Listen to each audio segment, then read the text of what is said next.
I think it's okay. Sorry. Welcome to our workshop on social intelligence in humans and robots. My name is Tim Shu. I'm going to first introduce the goal of this workshop and what we're going to discuss today. So this is actually our second edition. We host our first edition at ICRO last year. It was fully virtual, so I'm very happy to at least interact with some of you here in person. We have the same organizing team. It's actually a very multi-different team, just as our topic.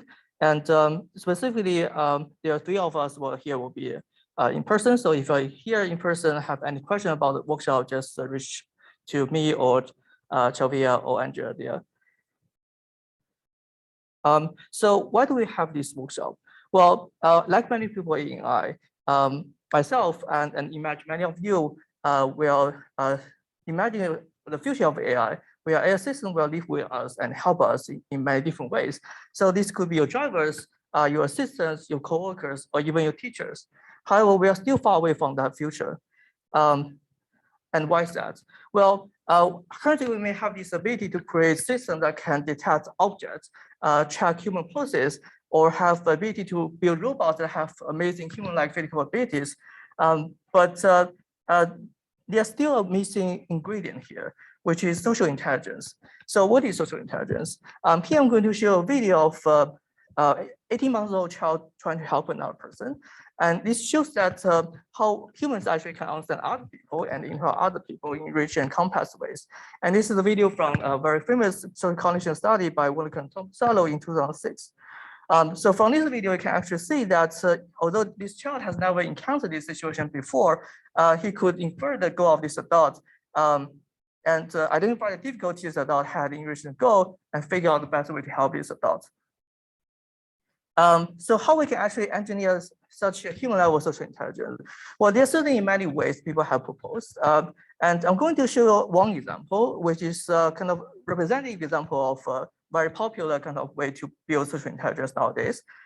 So this is a paper from DeepMind last year. I think some of you may have heard about it already. It's last year. So the proof was a very bold hypothesis about one way to create intelligence. And specifically, there's a section about social intelligence. So they kind of proposed the hypothesis about a recipe for acquiring social intelligence. And what is this recipe? So suppose you have an IO agent. You assign a reward function for this IO agent, whatever that reward is.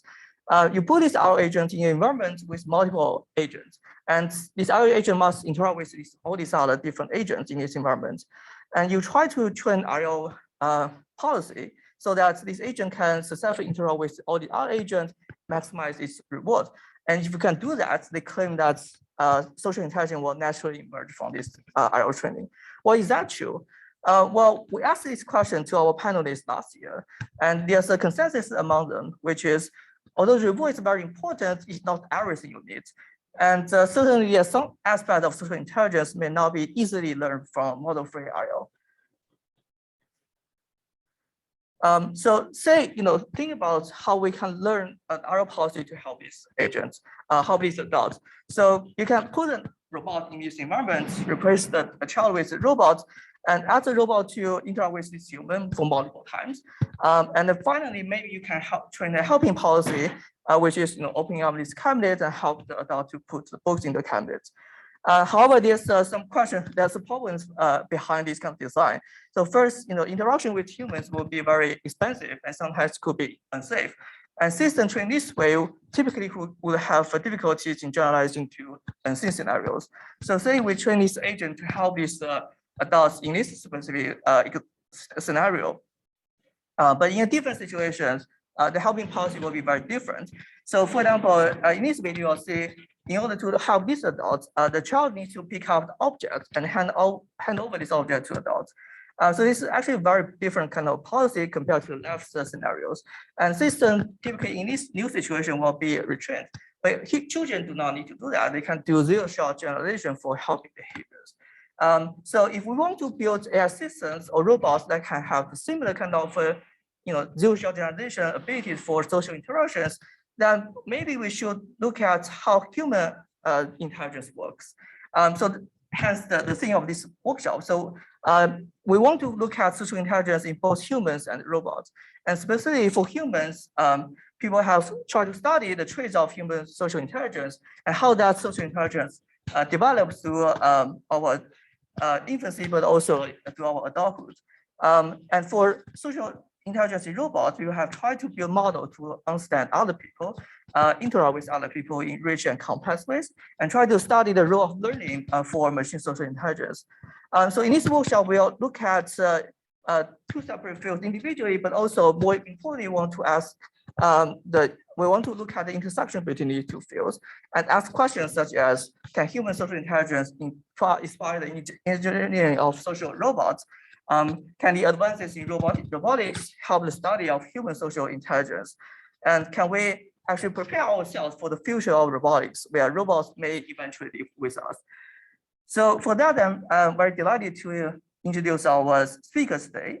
They are experts from very different fields, including cognitive science, developmental psychology, computer science, and robotics.